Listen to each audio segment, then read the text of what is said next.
رمضان شریف قریب آ رہا ہے، اپنے اللہ سے صلح کر لو. بولو سب رمضان شریف کے روزے رکھو گے نا انشاءاللہ؟ یاد رکھیے، تراویح پوری پڑھیے، رمضان شریف میں روزے رکھیے، عبادت کیجئے. رمضان شریف کی پہلی رات آتی نا، پہلی رات، رمضان شریف کی پہلی رات، تو عرش کے نیچے سے ہوا چلتی ہے رحمت کی، اور اللہ تعالیٰ اس دن اپنے بندوں کو پیار سے دیکھتا ہے، اور جس پر رحمت کی نظر اس دن پڑ جاتی ہے اللہ اس کو جنتی بنا دیتا ہے. روزہ مت چھوڑنا. اور ایک بات یہ بھی یاد رکھنا، المعجم الاوسط میں یہ حدیث ہے کہ جو رمضان شریف میں ایک گناہ کرتا ہے اللہ اس کی 1 سال کی عبادت کو ضائع کر دیتا ہے. یعنی رمضان شریف میں اس لیے گناہ سے بچو. اس رمضان شریف میں گیم نہیں کھیلنا، فلمیں نہیں دیکھنا، گانے نہیں سننا.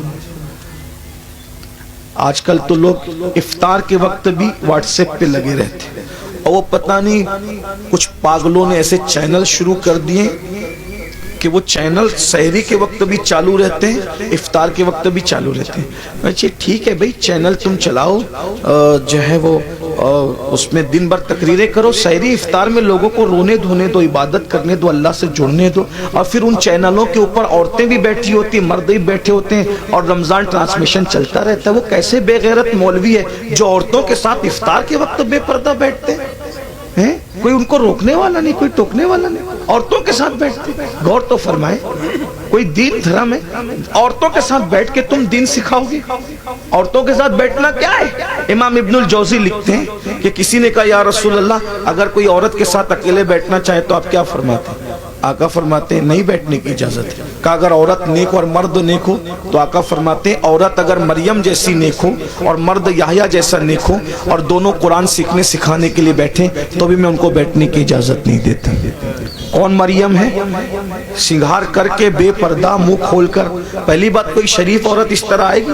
اب یہ عورتیں ہمیں دین سکھائیں گی، چینلوں پہ آ کے عورتیں دین سکھائیں گی.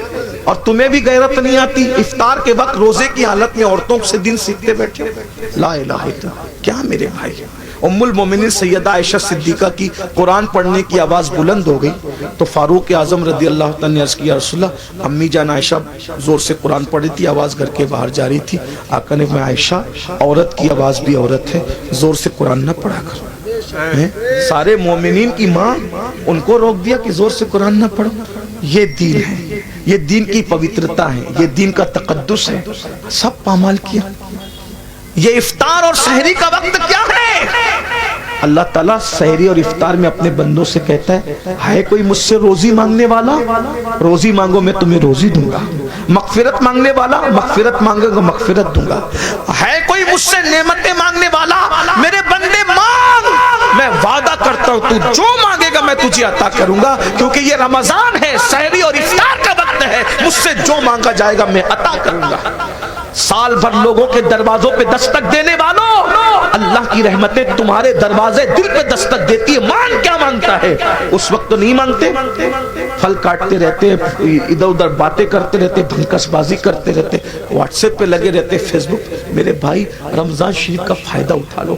آقا فرماتے ہیں جس کو رمضان شریف ملے اور وہ اپنی بخشش نہ کروا لے وہ اللہ کی رحمت سے محروم ہو جائے، دور ہو جائے، اللہ کی رحمت سے دور ہو جائے. جس کو ماں باپ ملے اور وہ جنتی نہ بن جائے وہ اللہ کی رحمت سے دور ہو جائے. محفل میں درود پڑھا، محفل میں ذکر رسول کیا جائے اور حضور پہ درود نہ پڑھا جائے وہ اللہ کی رحمت سے دور ہو جائے. حضور نے جمعہ کے وقت خطبے کے لیے جاتے ہوئے منبر پر سیڑھیوں پہ قدم رکھتے ہوئے یہ دعائیں کی تھی اور آپ کی دعا پہ جبریل نے آمین کہا تھا. اس لیے رمضان شریف میں کوشش کرو روزے رکھنے کی.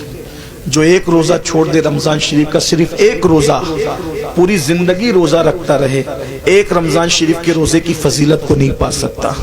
اس لیے روزہ رکھو. کچھ لوگ کیا کہتے ہیں مولانا ہم کام کرتے ہیں، بیمار ہے، یہ وہ. یاد رکھنا روزے سے کبھی بیماری نہیں بڑھتی، کہ اللہ کے رسول فرماتے ہیں روزہ رکھو صحت مند ہو جاؤ. آج کی جو جدید تحقیق تو آتی رہے گی، لیکن جدید تحقیق کیا کہہ رہی ہے پتہ ہے؟ جدید تحقیق کہہ رہی ہے جتنا بھوکے رہو گے اتنا صحت مند رہو گے. یہ جو فاسٹنگ واسٹنگ کے جو چکر سب ڈاکٹر لوگ بیان کر رہے ہیں، یہ آج بیان کر رہے ہیں، میرے نبی نے 1450 سال پہلے بیان کیا۔ ایک مرتبہ ایسا ہوا، میری امی کی ہاتھ کی ہڈی ٹوٹ گئی، تو میں امی کو آپریشن کروانا تھا، تو میں گیا۔ تو مالیگاؤں میں ایک ڈاکٹر ہے، جین ڈاکٹر، وہاں آپریشن تھا امی کا۔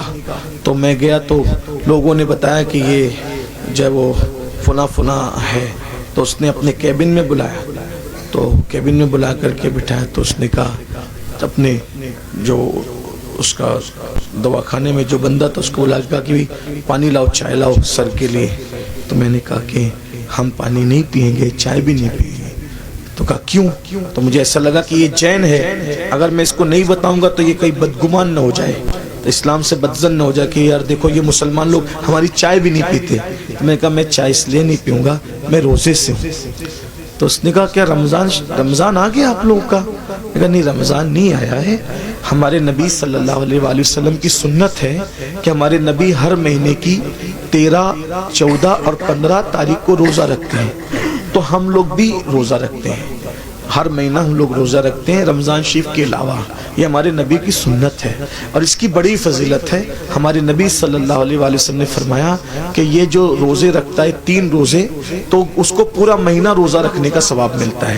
یعنی اگر جو مہینے میں 3 روزے رکھ لے، 13، 14، 15، اس کو ایام 20 کہتے ہیں، تو اگر 3 روزے رکھ لے تو پورا مہینہ وہ روزے دار شمار ہوگا۔ تو اس طرح ہم لوگ جو ہے وہ 3 روزے رکھ کر پورا مہینہ ثواب کمانے کی لالچ میں روزہ رکھ لیتے ہیں۔ اس نے کہا سر میں آپ کو ایک بات بتاؤں، یہ آپ مجھے ابھی بتا رہے ہیں، لیکن ہمارے علم اور نالج کے مطابق اگر مہینے میں کوئی 3 دن اس طریقے سے 12 گھنٹہ بھوکا رہ جائے نا، تو اس کو زندگی میں کبھی کوئی بیماری نہیں ہو سکتی، کیونکہ اس کا پیٹ جو ہے اس کو راحت ملے گی۔ وہ بہت لمبی چوڑی اس نے سمجھانے کی کوشش کی، پھر اس کا سینہ بلغم سے پاک ہو، وہ بہت اس نے مجھے دیر تک سمجھایا۔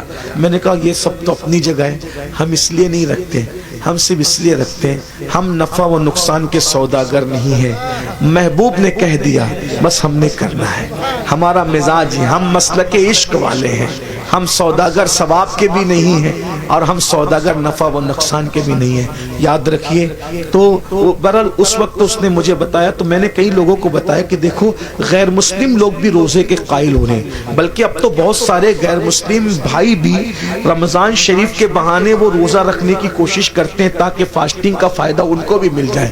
لیکن ایک بات آپ کو بتاؤں، ہم سائنسی فائدہ حاصل کرنے کے لیے روزہ نہیں رکھتے، ہم تو یار کی رضا کے لیے رکھتے ہیں۔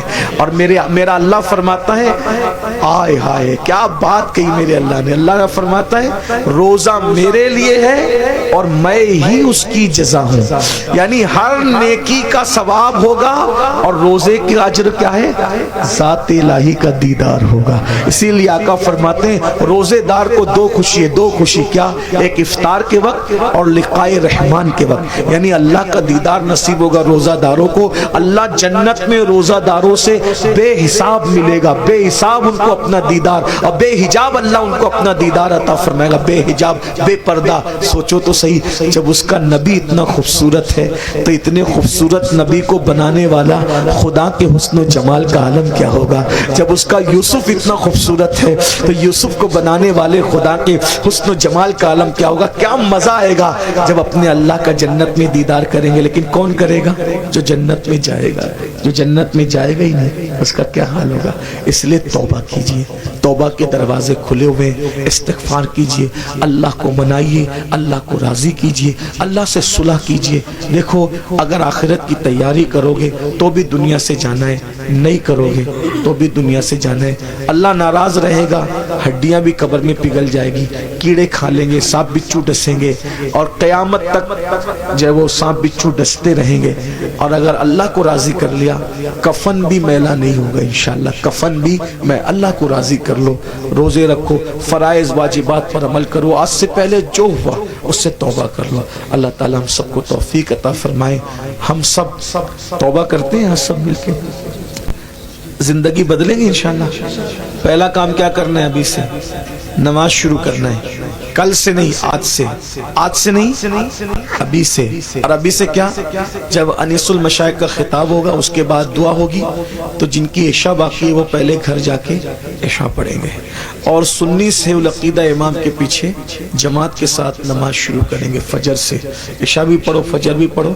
اللہ سے دعا کرو، اللہ پاک آنے کی نیت کرنا میرا کام ہے، اپنے کرم سے بلانا تیرے کرم پر ہے. دیکھو وہ ضرور بلائے گا. نیت کرو، سچی نیت کرو. اگر سچی نیت کر کے فجر میں سو گے نا، کتنے بھی تھکے رہو گے، آدھے گھنٹے بعد بھی تمہاری آنکھ کھلے گی. جب ٹرین پکڑنے کے لیے آنکھ کھل سکتی ہے تو نماز کو جانے کے لیے آنکھ کیوں نہیں کھل سکتی؟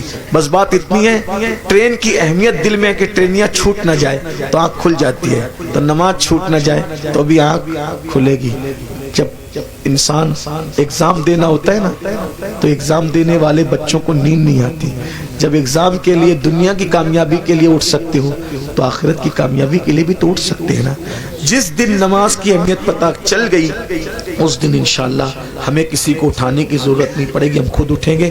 آئیے سب مل کر سادات کرام، علماء کرام، ہمارے انس میاں صاحب کی بلا اور بھی سادات علماء موجود ہیں، بڑے بڑے علماء موجود ہیں، ان سب کی موجودگی میں ہم سب مل کے اللہ کی بارگاہ میں توبہ کریں. پڑھیے استغفر اللہ، دل سے پڑھیں اس کی طرح بنی اسرائیل کے جو شخص نے ندامت کے ساتھ توبہ کی اس کی طرح پڑھیے استغفر اللہ استغفر اللہ ربی من کل ذنب واتوب الیہ لا الہ الا اللہ محمد الرسول اللہ.